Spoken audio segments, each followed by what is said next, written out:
Je crois vraiment aux choses que je vais vous dire car elles ont marché pour moi et j'aurais aimé les connaître lorsque j'avais 21 ans. Il n'y a que 3 règles que vous devez suivre. La vie n'a pas à être compliquée. Nous nous compliquons trop la vie. Je vais faire 5 suppositions sur les personnes présentes dans cette pièce aujourd'hui.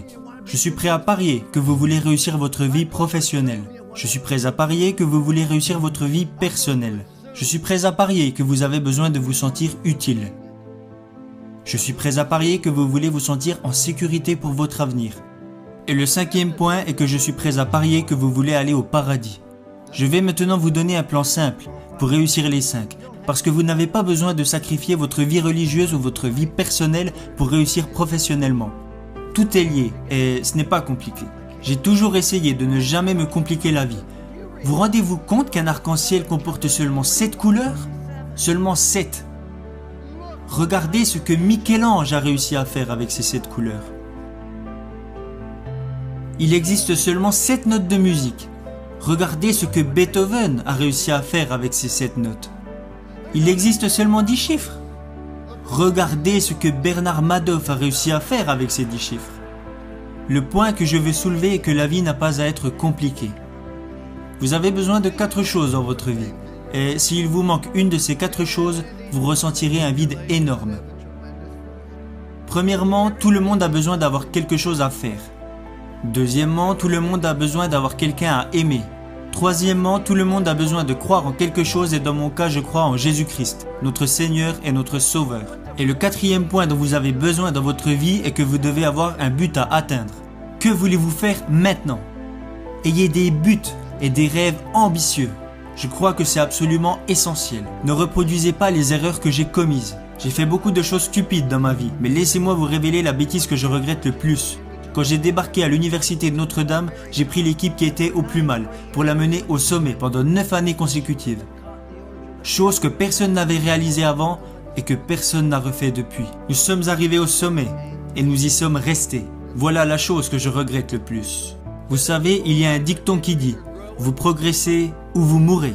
Soit l'arbre grandit, soit il meurt. » Il en va de même pour votre mariage, il en va de même pour votre business ou pour vous-même en tant que personne. Et je ne dis pas ça parce que je suis vieux, même si maintenant mes bougies d'anniversaire coûtent plus cher que mon gâteau. Cela est plutôt en rapport avec les efforts que vous devez faire pour vous améliorer. Nous avons atteint le top et j'ai dit nous y sommes arrivés, restons comme ça, ne prenons plus de risques. Nous avons terminé second du championnat et tout le monde a dit que j'étais un idiot. Alors que le gars qui termine dernier au concours de médecine, lui, il l'appelle docteur. Ça me semble injuste. Quand j'ai quitté Notre-Dame, je n'aurais jamais pensé entraîner à nouveau. Où aurais-je été après Notre-Dame ? Ma mère disait, quand tu quitteras Notre-Dame, tu iras directement au paradis, t'asseoir à côté du pape. Tu n'auras plus l'âge d'entraîner. Alors, je suis parti vivre dans une ville où l'âge moyen ne faisait qu'augmenter. Et là, ce que j'y ai découvert est que je n'étais pas fatigué d'entraîner. Vous devez avoir un but, un rêve à atteindre. Et même si vous avez déjà accompli de grandes choses, qu'en est-il à présent ? Je vais vous dévoiler un plan simple pour réussir les 5 hypothèses que j'ai faites au début de ce discours. Je crois vraiment aux choses que je vais vous dire car elles ont marché pour moi et j'aurais aimé les connaître lorsque j'avais 21 ans. Il n'y a que 3 règles que vous devez suivre. Règle numéro 1, faites ce qui est bien. Faites le bien, évitez le mal et si vous avez un doute, regardez dans la Bible. Je ne crois pas que c'est bien de retrouver le portefeuille d'un coéquipier avant même qu'il l'ait perdu. Ça s'appelle du vol, mon garçon. Je l'ai trouvé, oui, mais il ne l'avait pas encore perdu. Faites ce qui est bien. Il n'y a jamais de bon moment pour faire de mauvaises choses.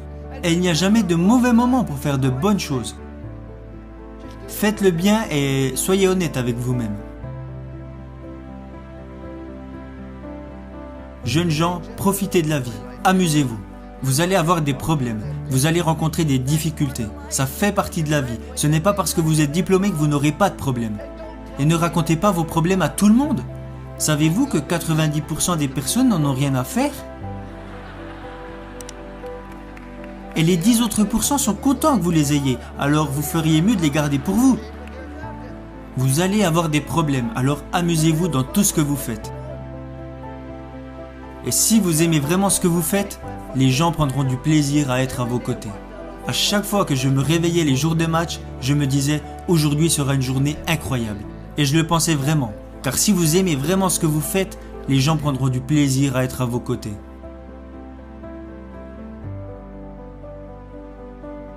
Règle numéro 2. Faites du mieux possible avec les capacités que vous avez et le temps qui vous est donné. Vous savez, tout le monde n'a pas les capacités d'être en équipe première.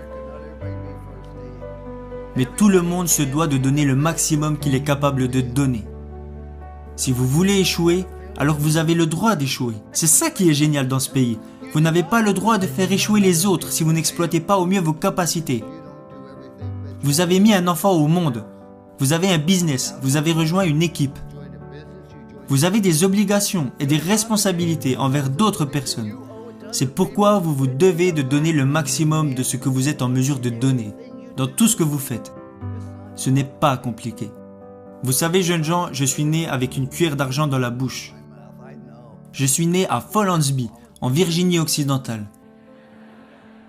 Je suis repassé à l'endroit où je suis né hier, vers 22h30. Je suis né dans la cave de ma maison, mis au monde par le docteur McGraw. Nous n'avions qu'un lit pour moi, ma sœur et mes parents. Nous avions une demi-baignoire et une petite cuisine. Et nous avons vécu dans cette maison pendant plus de 7 ans. Il n'y avait pas d'aide sociale à l'époque, nous n'avions pas de coupons alimentaires et nous n'avions pas d'argent de côté. Mais j'ai toujours eu assez à manger, parce qu'à chaque fois que je voulais me resservir, mon père me disait « Non, tu en as déjà eu assez ». Mais la raison pour laquelle je dis que je suis né avec une cuillère d'argent dans la bouche, mon père avait arrêté l'école en CM1, voilà toute l'éducation qu'il avait. Alors pourquoi je vous dis que je suis né avec une cuillère d'argent dans la bouche? C'est parce que mes parents m'ont appris que la vie est une question de choix, et qu'ils soient bons ou mauvais, ce sont vos choix qui vous définissent. Alors ne blâmez jamais les autres, car si vous recevez une bonne éducation et que vous êtes prêt à travailler dur et à surmonter les problèmes et les difficultés, alors dans ce grand pays, vous pouvez accomplir des choses extraordinaires. Voilà pourquoi je dis que je suis né avec une cuillère d'argent dans la bouche. Ma dernière règle est de montrer aux autres que vous vous souciez d'eux. Vous ne pouvez pas entrer dans une pièce et dire « Hey, je suis là, regardez-moi » Non. Dites plutôt « Je suis là, comment puis-je vous aider ?» Ce n'est pas si compliqué. Souciez-vous sincèrement des autres, car vous pouvez impacter la vie de chaque personne que vous rencontrez par un sourire, un mot gentil ou un encouragement. Parce que vous voyez, quand vous faites de bonnes choses, les gens seront toujours plus à même de vous faire confiance. Ma femme et moi, nous sommes mariés car nous avons trouvé cette confiance en nous, et nous ne l'avons jamais perdue. Le seul moyen de vous faire confiance est de faire des choses bien. C'est ce que Dieu veut que nous fassions. Faites de bonnes choses. Le second point est de faire le maximum avec les capacités que vous avez, parce que quand les gens apprendront que vous vous êtes engagé à viser l'excellence, ils auront envie de vous suivre. Aidez les autres et souciez-vous d'eux.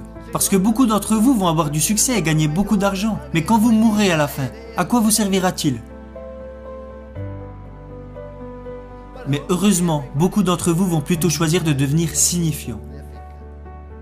Être signifiant, c'est quand vous aidez les autres personnes à réussir. N'est-ce pas là vraiment le but de la vie?